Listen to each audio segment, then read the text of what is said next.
తెలంగాణ రాష్ట్రంలో సంక్షేమ హాస్టళ్ల పరిస్థితి ఎట్లా ఉంది? పిల్లలు ఏ విధంగా ఉన్నారు? వాళ్ళకు నాణ్యమైన భోజనం ఉందా లేదా? సరైనటువంటి వాతావరణం ఉందా లేదా?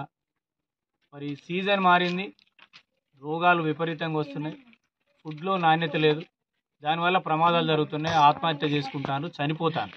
ఈ పరిస్థితిని గమనించిన బీఆర్ఎస్ పార్టీ తెలంగాణ రాష్ట్రంలో సంక్షేమ హాస్టళ్ల బాట పట్టడం అనేది జరిగింది. గతంలో ఐపీఎస్ ఆఫీసర్గా ఉండి 9 సంవత్సరాలు సంక్షేమ హాస్టల్ని ఒక అద్భుతమైనటువంటి హాస్టల్గా తీర్చిదిద్దినటువంటి ఘనత మరి ఆర్ఎస్ ప్రవీణ్ కుమార్ గారికి ఉండే. వారి ఆధ్వర్యంలో కమిటీ ఏర్పాటు చేసి అన్ని హాస్టళ్లకు తిరిగి మరి ఆ బిడ్డల పరిస్థితి ఎట్లా ఉంది, పేద బిడ్డలు ఏ విధంగా చదువుకుంటున్నారు, ఏ విధంగా వాళ్ళకి నాణ్యమైన ఫుడ్ ఉందా లేదా, ఇంకేమైనా ప్రభుత్వ పరంగా చర్యలు తీసుకోవాలనే అంశాలని ప్రభుత్వాన్ని రికమెండ్ చేయడం కోసం మేము బయలుదేరితే మరి దౌర్భాగ్యమైనటువంటి రేవంత్ రెడ్డి సర్కార్ తెలంగాణలో అన్ని కూడా ప్రజలకు వ్యతిరేకమైన నిర్ణయాలు తప్పితే ఉపయోగపరమైన నిర్ణయాలు ఏమీ లేవు. హాస్టల్లోకి వెళ్ళి పిల్లలు ఎట్లా ఉన్నారు, వాళ్ళు భోజనం ఏ విధంగా చేస్తున్నారు, సరిగా ఉందా లేదా చూడడానికి వెళ్తే గేట్లు వేస్తే అలం పెట్టుకున్నారు. మరి దీన్ని ఏమనాలి? లోపల కూరగాయలు చక్కగా లేవా, నీళ్లు చక్కగా లేవా, డ్రైనేజ్ చక్కగా లేదా, డ్రింకింగ్ వాటర్ లేదా, టాయిలెట్స్ లేవా? గత 4 సంవత్సరాలుగా సరైనటువంటి బెడ్స్ లేక పిల్లలు తల్లిదండ్రులు బెడ్స్ కొనుక్కొచ్చి డార్మేటరీలు వేసి పడుకోబెడతారట.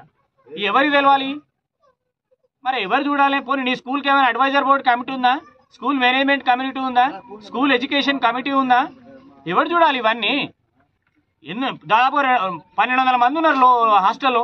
1200 మందికి ఎంత ఎస్ఎఫ్టీ బిల్డింగ్ ఉన్నది, ఎన్ని రూములు ఉన్నాయి, ఒక రూమ్లో ఎంతమంది పిల్లలు పడుకుంటున్నారు, బెడ్స్ ఎంతమందికి ఉన్నాయి, నేల మీద ఎంతమంది పడుకుంటున్నారు? వాళ్ళు ఏమైనా స్టేట్మెంట్ చెప్తారా? గదడడానికి వస్తే కూడా వీళ్ళు తలుపులు వేసుకున్నారంటే ఏమనాలా? దీన్ని వాళ్ళ జాగీరా? ఇదేమన్నా ఇది పబ్లిక్ది కదా, ఇది బీఆర్ఎస్ ప్రభుత్వం కట్టించింది కదా. ఆ పిల్లల బాగోగులు ఆర్ఎస్ ప్రవీణ్ కుమార్ అప్పుడు గేట్లు వేస్తున్నారా ఎక్కడన్నా?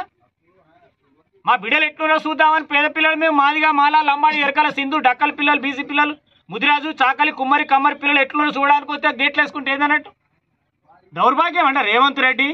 హాస్టల్లో జరిగే అంశాలు ఏవి బయటికి వెళ్ళొద్దు.